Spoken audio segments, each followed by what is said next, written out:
Bonjour. Vous êtes sur la chaîne des histoires et encore des histoires, notre chaîne d'histoires engageantes. Je demande votre aide en vous abonnant à la chaîne, en donnant un like et en laissant un commentaire depuis quel pays vous nous regardez. Cela m'aide beaucoup. Alors passons à l'histoire. Mon mari m'a surprise avec un autre dans notre maison. Il a mal réagi et a été arrêté, et maintenant ma famille me déteste, me considérant comme une personne égoïste. Du moins, c'est ce que je me dis souvent presque chaque nuit lorsque je suis entourée du silence dans ma maison. Mes enfants ne sont pas là, mon ex-mari a raison de me haïr, ma famille proche est divisée et je ne cesse de me haïr pour ce que j'ai fait. Mon acte égoïste a eu lieu en 2015, j'avais tout juste 39 ans et j'admets avoir pris mon ex-mari pour acquis. Il me disait toujours que j'étais belle, tous les jours, il voulait toujours avoir des relations sexuelles, il prenait toujours soin de moi et me traitait comme son égale. Il ne m'a jamais traitée comme une reine ou une princesse, j'étais sa partenaire. Nous étions mariés depuis 20 ans à l'époque. Nous étions des amoureux de lycée, chacun l'unique pour l'autre, et il semblait évident pour ma famille que je l'aimais. Mon frère le regardait comme un exemple et dans de nombreuses situations difficiles, il était la personne qu'il appelait quand ils étaient en difficulté, et il aidait. C'était un homme bon. Au fil des ans, j'ai pris du poids et je me sentais mal à l'aise, mais il me disait que j'étais belle. Nos disputes étaient rares et espacées. Nous parlions de tout, mais quand nous nous disputions, c'était généralement à propos de sexe, ou de mon manque d'intérêt pour cela et des choses que je refusais de faire au lit. Ce n'est pas que je ne voulais pas les faire, c'est juste que je n'étais pas dans l'ambiance, et il comprenait. Lorsque j'ai eu 39 ans, ma fête d'anniversaire a révélé ma nouvelle version, et j'ai passé toute l'année à faire du yoga et du pilate à la salle de sport. Mes efforts m'ont fait passer de 80 à 61 kilos, et pour moi, c'était une transformation incroyable. J'avais toujours été un peu enrobée, donc avoir un corps tonique et en forme était une expérience nouvelle. Mon ex-mari a également commencé à aller à la salle de sport avec moi, mais pas autant que moi. Cependant, il est passé de 118 à 102 kilos, et son corps commençait à changer. Mon ex-mari ne pouvait pas me résister, mais pour une raison quelconque, je n'étais toujours pas dans l'ambiance, ce n'était pas parce qu'il ne faisait pas d'efforts. Nous sortions dîner, danser et faire des promenades régulières. Il m'aidait toujours à la maison, et je pouvais voir dans ses yeux combien il m'aimait et me désirait. 20 ans ensemble et il me désirait toujours ardemment. Je pense que n'importe quelle femme désirerait désespérément cela, mais mentalement, je n'étais tout simplement pas dans l'ambiance.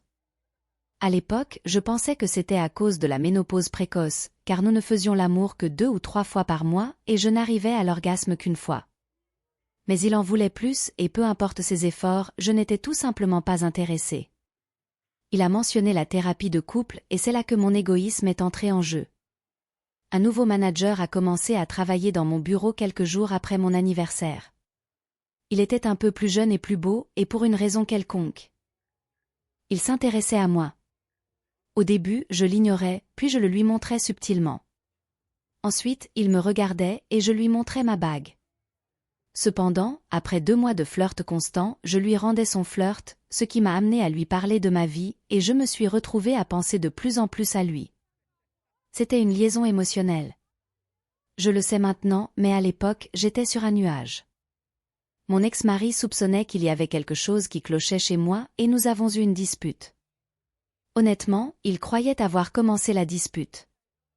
Il a essayé de m'embrasser, et j'ai eu une moue de dégoût. Ce n'était pas à cause de mon ex, mais je pensais à cet homme quand il s'est approché, et je me sentais dégoûtée par toute la situation. Du moins, c'est ce que je me dis. Une semaine après ce jour-là, j'ai demandé au nouveau manager de me retrouver dans un café pour discuter. J'avais l'intention de lui dire de me laisser tranquille, de lui dire que je ne pouvais pas faire ça. Mais avant que je puisse dire quoi que ce soit, il m'a embrassée et mon esprit est devenu blanc. C'était le début de notre liaison de 6 mois. Pendant ce temps, j'ai fait des choses pour cet homme que mon ex voulait. J'étais plus enthousiaste, plus énergique. J'étais toujours prête, je pense que c'était parce que c'était quelque chose de nouveau, mais pas aussi souvent. J'ai commencé à m'éloigner de lui, à me plaindre de ses petites habitudes, à le dénigrer, j'ai honte de la manière dont je l'ai traité à cette époque. Je n'ai réalisé que j'étais en train de le faire que lorsque mon frère est venu me rendre visite et m'a dit que mon ex lui avait confié à quel point il se sentait déprimé et envisageait de demander le divorce, disant qu'il sentait que je ne l'aimais pas et qu'il commençait même à cesser de m'aimer, et cela m'a réveillée. J'ai immédiatement tout arrêté, j'ai démissionné de mon emploi et je me suis dit que j'allais faire en sorte que mon mari se sente aimé et désiré, que j'allais arranger les choses et devenir une meilleure épouse si j'y parvenais. Mon ex-amant est venu chez moi avec une boîte de mon bureau contenant les affaires de mon bureau que j'avais demandé à faire envoyer. Nous avons discuté, il voulait savoir ce qu'il avait fait de mal et j'ai dit que je devais réparer mon mariage. Nous sommes allés dans la chambre d'amis et avons fait, je ne sais pas combien de temps, nous avons continué, mais quand il était sur moi, regardant mon amant, il était par terre et il y avait un grand trou dans le mur. J'ai essayé de dire quelque chose à mon ex, mais ses yeux étaient injectés de sang. Des larmes coulaient et ses lèvres tremblaient, je pouvais voir qu'il ressentait beaucoup de douleur et je me sentais très dégoûtée. J'ai regardé pendant que mon amant se levait et essayait de partir, mon ex a regardé, et mon amant lui a dit qu'il ferait mieux de s'éloigner s'il savait ce qui était bon pour lui, alors mon ex s'est précipité, j'ai crié, pleuré, demandé à mon ex d'arrêter et j'étais désespérément au téléphone et mon amant était étendu sur le côté par terre. Tout ce que j'ai pu faire, c'est regarder le visage enflé de mon amant et les dents sur le sol à côté de lui. Il y a eu un fort coup à la porte et en les entendant mettre le téléphone sur haut-parleur et le poser lentement par terre, je me suis agenouillée et ai mis mes mains derrière ma tête. La porte s'est ouverte et la police est entrée et l'a appelé, et les ambulanciers sont entrés peu de temps après. J'ai rapidement découvert qu'il avait appelé la police de lui-même, tout s'est effondré. À l'hôpital, mon père ne m'a pas dit un mot, il m'a juste regardé avec honte. Mon frère criait après moi, semblait dévasté, demandant comment j'avais pu faire cela à mon ex. Ma mère me consolait en disant que tout irait bien, ce qui a fait crier mon père après elle. La famille de mon mari était furieuse, ses sœurs me menaçaient et ses parents semblaient vouloir m'envoyer en enfer plus tôt. Je me suis approchée de mes enfants et ils ont refusé de me parler, mes filles ne pouvaient même pas me regarder. Mon amant était gravement blessé et avait besoin d'une chirurgie faciale, mon ex lui avait pratiquement défiguré le visage. À l'hôpital, une femme est venue dans ma chambre et m'a attaqué, mon frère l'a immédiatement retirée de dessus moi, et j'ai découvert qu'elle était la femme de mon amant, je ne savais pas qu'il était marié, il n'a jamais porté d'alliance, n'a jamais dit un mot à ce sujet. Cela m'a fait me sentir encore pire. Pendant le procès, mes enfants sont restés avec les parents de mon mari et mes filles ont refusé de me parler, mon ex ne voulait pas me voir non plus. J'ai essayé de le visiter en prison et j'ai été refusée, mon frère s'est assuré que mon mari soit envoyé dans l'établissement correctionnel où il travaillait pour pouvoir le surveiller. Lorsque j'ai demandé à mon frère s'il pouvait transmettre un message de ma part, il m'a dit d'aller en enfer. Pendant le procès, c'était la première fois en 3 mois que je le voyais, il me regardait avec tant de colère que cela faisait plus mal que tout ce que je pouvais imaginer. Il me regardait toujours avec amour même quand nous étions en colère l'un contre l'autre, il me regardait toujours avec amour, mais pendant ce procès, c'était de la haine et j'ai dû sortir de la salle d'audience pour pleurer dans les toilettes. Au fil des jours, j'ai été forcée de relater mon cas dans les moindres détails, pour que tout le monde entende. Lorsque j'ai dit depuis combien de temps cela durait, mon ex était anéanti et mon père s'est levé et est sorti de la salle d'audience. Pendant le témoignage de mon ex, j'ai découvert qu'il était rentré chez lui pour me surprendre avec un déjeuner et un week-end pour 2 dans une auberge en montagne, il avait prévu une escapade romantique complète. Et puis il m'a surprise en train de le tromper et il a réagi, il a dit que lorsque mon amant lui a demandé de s'éloigner, il a perdu le contrôle et l'a frappé, ne s'arrêtant que lorsque je me suis éloignée de lui, il a rapidement appelé la police et j'ai entendu l'enregistrement au tribunal, entendre la douleur dans sa voix, les sanglots alors qu'il faisait ce que l'opérateur lui demandait de faire, c'était déchirant. Mon amant ne pouvait pas se défendre verbalement car il était fortement médicamenté, alors ils ont utilisé des images où il apparaissait, ce qui m'a rendu malade parce que j'étais responsable de tout cela. Mon ex a fracturé l'orbite de ses yeux, les os des joues et a détruit sa mâchoire. Ils ont dit qu'il y avait des fragments d'os trop petits pour être reconstruits, mon ex a été accusé d'un crime de 3e degré et condamné à 7 ans de prison, ce qui a fait crier mes enfants en protestation et mes filles ainsi que leurs familles ont poussé un cri qui me hante encore aujourd'hui. Les 3 premiers mois ont été torturants. J'ai été poursuivie par la femme de mon amant pour aliénation d'affection, mon ex a demandé le divorce, mon fils aîné est parti de la maison, mon autre fils est resté dans sa chambre et mes jumelles se rebellent avec force. Mes ex-belles-sœurs m'ont attaqué au milieu du supermarché, sa mère m'a craché au visage quand j'ai essayé de m'excuser auprès d'elle. Mon père et mon frère refusaient de me parler, et même mes amis que je connaissais depuis l'école primaire étaient divisés. J'ai rapidement commencé à avoir des pensées suicidaires, à vouloir prendre mes affaires et disparaître. La culpabilité était écrasante, trop lourde à porter. Je suis allée voir un thérapeute. Et elle m'a réprimandée, disant que j'étais devenue trop confortable avec mon ex, je ne le voyais pas comme un mari mais plutôt comme un ami avec des avantages, et c'est ainsi que je le traitais. Elle avait raison, j'étais trop à l'aise avec lui, je le voyais comme un ami, alors qu'il me voyait comme sa femme, mère de ses enfants, la femme qu'il aimait et désirait. Presque un an s'est écoulé. Une année de silence de mes enfants, quand je cuisinais, ils prenaient leur repas et allaient dans leur chambre, refusant de me regarder. J'ai eu des effondrements, les suppliant de me dire quelque chose, mais rien. Mon frère s'est marié et je n'ai pas été invitée, mes enfants l'ont été. J'ai continué à essayer de visiter mon ex en espérant qu'il m'autoriserait à le voir, mais j'ai toujours été refusée. Mes lettres étaient toujours renvoyées, ce qui m'a plongée dans une dépression sévère et je savais que je le méritais. Puis un jour, mon frère est apparu de nulle part, j'ai été choquée de le voir et heureuse.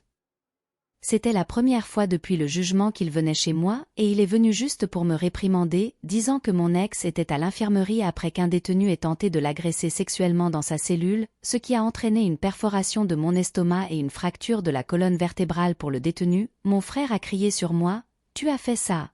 avant de retourner dans sa camionnette. J'ai pleuré pendant des jours après ça, parce qu'il avait raison, j'avais fait ça. J'ai essayé de le visiter à l'infirmerie et j'ai été refusée. Pendant 4 ans de plus, j'ai essayé de lui parler et j'ai même écrit des lettres. Mais elles étaient renvoyées. Heureusement, nos enfants rendaient visite à leur père régulièrement, c'est ainsi que j'ai découvert qu'il était en détention protectrice en raison de l'agression qu'il avait subie au fil des ans. Mon fils aîné est allé dans la même université que mon ex et a même choisi la même spécialisation. Il ne me téléphone jamais, ne veut jamais parler avec moi et ne rentre jamais à la maison pour les fêtes, seulement chez les grands-parents. Mon autre fils a suivi le même chemin, allant à la même université et refusant de me téléphoner. Même mes jumelles ont été dures avec moi, mais elles visitaient leur père chaque semaine, ce qui améliorait leur humeur, et chaque fois qu'elles devenaient trop rebelles, ils les remettaient à leur place. Mais mon frère et moi nous parlions à peine. J'ai essayé de rendre visite à sa femme quand ils ont eu leur premier enfant, mais on m'a demandé de partir. Ma mère me tenait au courant de ce qui se passait dans leur vie, mon père refusait toujours de me regarder. Puis, début mai de cette année, mes enfants étaient heureux et ils sont revenus à la maison. Je ne savais pas pourquoi et je m'en fichais.